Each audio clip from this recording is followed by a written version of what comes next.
ginnaaw organisation bi fi def démb mu nekk pour man mbégte di leen ci féliciter parce que réussite la woon une grande réussite fii ci biir Saragossa di la remercier ci accueil bi ma accueillir ak yaa ñi nga àndal dans le cadre du mouvement Gëm sa bopp parce que damay wax ni li ñu am démb Saragossa jafe naa am ñu am ko ci temps bu ndaw mën naa wax ni sax du lu ñu organiser loolu lu ñu improviser la mais fexe nga ba wax dëgg yàlla Saragossa gi yëpp ñëw wuy si la témoigner bu rafet ci yow fas yéene aussi ànd ak yow yaatal le mouvement Gëm sa bopp fii ci biir Saragossa. Alors je voudrais au nom du président Bougane Gueye Dany ak ñi ñu àndal ñëpp remercier la pour la rencontre d'hier di ci gërëm ñëpp aussi ñu fa nekkoon ñëpp waaw bi loolu passé nag man waa Saragossa wax nañ ko tey ñoom pare nañu pour ànd ak yow pour soutenir le candidat Bougane Gueye Dany ci biir Gëm sa bopp ma la doon laaj ci yow ban lecture nga ci def lan nga xalaat aussi ñun suñ ko defee au niveau de Gëm sa bopp pour yaatal gën a yaatal liggéey bi fii ba nga xam ni effervescence bi ñu gis démb dynamique bi ñu gis démb dañ koy renforcer pour le bien du Sénégal et de sa diaspora waaw loolu laa ñu woon bëggoon nañ ci sa xalaat comme ça président bi dégg ko ñu xool ensemble nan la ñuy gën a taxawalee Saragossa et au-delà même de Saragossa que toute l'Espagne voire toute l'Europe et toute la diaspora tey mu mën a vibrer au rythme de Gëm sa bopp. waaw Boubacar maa ngi lay fay di la sargal parce que tamit na dafa fi liggéey bu rafet wax dëgg yàlla parce que aussi moo wootee waa Saragossa ñu ñëw teew gis nañu fi tamit loo xam ne jar na déplacement ndax représenté nga dignement notre président Bougane Gueye Dany di ko nuyu au passage parce que Bougane moom man jàppewuma ko comme un simple politicien sama frère la sama xarit la donc jaral na ma def sacrifice parce que ku ne xam na la ñëpp a xat surtout boo nekkee mère de famille mais moom moo ko jaral moo tax ñu entamé liggéey bi di ñaan yàlla aussi yàlla jàppale ñu si ba ñu mën a yeggale suñuy mébét ci moom. di wax ne aussi Saragossa y a beaucoup de Sénégalais bëri na fi vraiment communauté sénégalaise bi c'est une grande communauté te gars yi li ma gis man parce que man tamit dama doon woote rek parce que boo wootee xamoo kuy ñëw ak ku dul ñëw da ngay woote rek toog xaar. démb ni nga ko gisee macha allah c'était un jour ouvrable mais nit ñi bàyyi nañ seen soxla ñëw toog déglu te aussi yow ba nga tegee say idée vraiment soo ba léegi sama téléphone mi ngi sonné nit ñaa ngi may woo parce que intéressé na leen li nga wax convaincre na leen donc peut-être que li si des rek mooy entamer liggéey bi te ni ñu koy entamer mooy rek nit ñi moom da nga leen di woo te li tax ñu sawar nag il faut nga jàppale leen. Par exemple je donne un exemple suñ fi doon organiser par exemple chaque 2 semaines wala chaque mois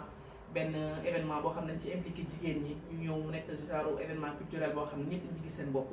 si lañ gën a amee occasion pour nga développer Gëm sa bopp bu ko defee ñoom tam ñu mën a am courage di ñëw di ñu fekk si li ñu nekk. parce que déjà fii yeneen parti politique yi ñu ngi fi mais ku nekk tam yaa ngi jéem a xëcc sa bopp xëcc sa côté te nit ñi moom kenn moomu leen donc da ngay woote rek. def loo xamante ne aussi dina wan nit ñi nekk ne kii kat jar na ko les idées sont là nit ñi moom déjà idéologie Gëm sa bopp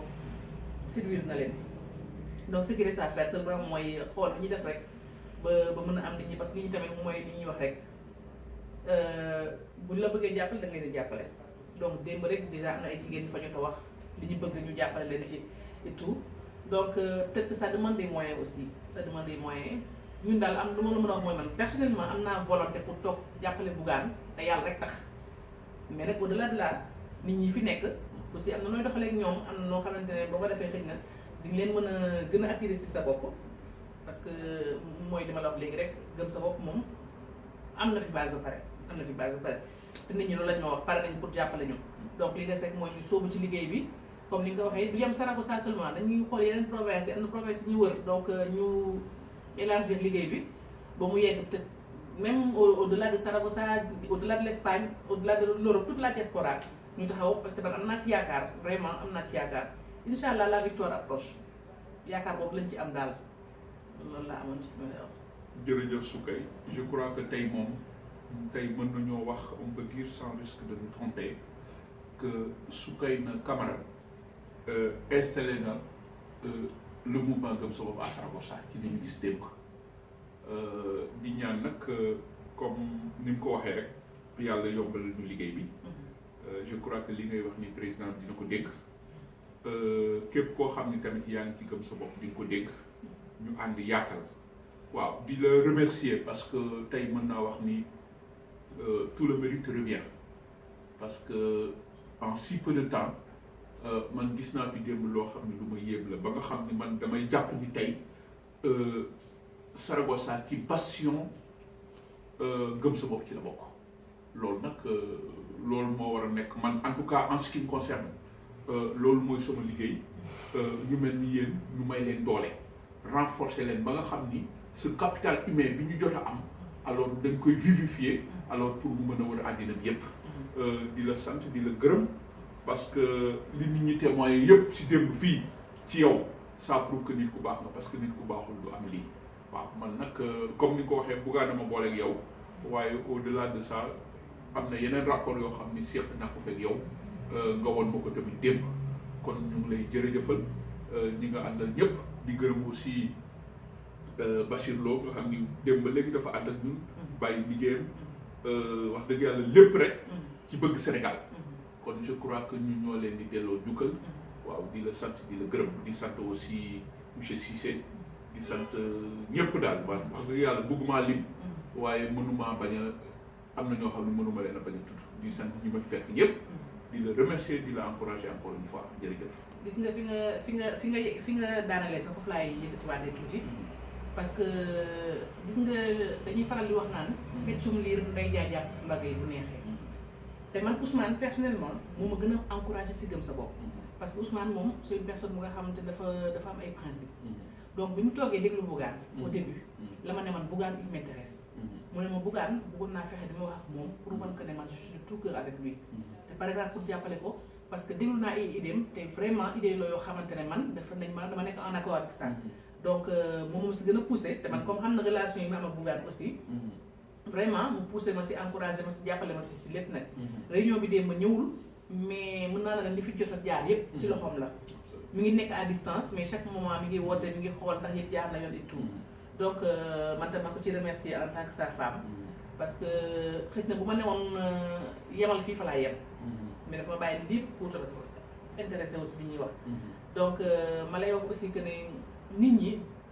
ñi nga gis démb ce n'est même pas le cas de nit ñi nga xamante ne pare nañ pour jàppale Bougane parce que démb mooy ni ñuy wax c'était un jour ouvrable nit ñi dañuy liggéey donc soxla yeeg yooyu mais ñëpp ak may naan incha allah rabbi bu fekkee ne Bougane mën na fi ñëw ba fiy ñëw ñëpp dañuy bàyyi seen lépp lu ñuy def ñëw taxaw wan ko ne ñun Saragossa pare nañ pour ànd ak yow donc loolu laa amoon lu ma ciy wax ñu ngi ci parrainage yi pareeguñu mais déjà am nañu ay liste am nañu ñu jot a recueillir te pareeguñu dañuy continuer le travail continue donc di nuyu Bougane au passage di ko wax na naa ko parce que aussi ça fait longtemps que gisuma ko alors di nuyu waa Sénégal yëpp et di la wax yow merci beaucoup yow tamit nit ku ouvert nga nit ku yaatu nga vraiment aussi nit koo xamante ne tu as de bonnes idées te man li ma lay wax rek mooy intellectuel bi moom moo présent fii donc loolu la woon daal vraiment Boubacar tout le plaisir pour moi di fàttali ni effectivement madame Cissé ancien collègue bu Bougane la woon depuis Walfadjri donc ñoom seen amitié ça remonte mën naa wax ni ëpp na ñaar fukki at donc kóllëre guñ seqal moom ci noonu laa xamante ne moom sax Bougane woo ma ni ma professeur dama bëggoon nga jokkoo ak madame Cissé boobu ba léegi nag bis bu nekk du ñu xëy maa moom te waxtaanuñu ci affaire Gëm Sa Bopp ak yeneen yoo xam sax seex naa ko moom tey feeñ na ci jotaay bi ñu toog nii monsieur Cissé nekk borom këram effectivement lii mu wax ni loolu la ma wax sànq au téléphone malheureusement j'ai pas eu la chance dajeeg moom mais du ñàkk ñu du ñëwaat Saragossa fekk parce que Inch'Allah. aussi mu nekk un homme très ouvert et aussi une grande fierté de la diaspora parce que tey damay wax ni nous au niveau de la diaspora am nañu lépp nous avons toutes les ressources humaines de qualité qu'il faudrait valoriser aujourd'hui et BGCC fait partie de ces gens-là donc tey et effectivement l'autre mission d'ailleurs même c'est d'identifier ces ressources humaines-là yi nga xam ni tey ñoo nekk ci diaspora bi ñu xam ku nekk fi ñu nekk jëm la identifier parce que loolu la gëm sa bopp woote une dynamique de travail woo ñëpp dans une dynamique de travail ku nekk am na loo mën a jariñ tey li nekk ci yow suñ ko yeewee alors mu jariñ Sénégal donc loolu moo ñu tax a jóg loolu la gëm sa bopp di woote une philosophie qui appelle à une prise de conscience tey contexte bi ñu nekk nii ak défi ñu am ñi yëpp tey dañu war a toogaat ni mbir mi kat ni la demee nañu taxaw réfléchir gëm sa bopp dafa war a créer un déclic une révolution socioculturelle damay wax même épistémologique tey yooyu yëpp dañ ko war a xoolaat tey dafa war a créer une démarche idéologique une autocritique idéologique une démythification de l'historique social du Sénégal yooyu yëpp tey dafa war a daal gëm sa bopp daal démarche la boo xam ni boo xam daal suñ ci yàlla dimbalee dafa war a wër damay wax ni au-delà même des partis ñëpp a gëm seen bopp kon tey c'est tout le Sénégal moom moo war a rythmer au nom de gëm sa bopp donc je tenais à préciser cela di remercier encore comme ni nga ko waxee monsieur Cissé lii lépp moom la alors di leen ñaanal jàmm alors di ñaanal diaspora bi yëpp jàmm di ñaanal Sénégal bi yëpp jàmm jërëjëf madame Cissé merci à toi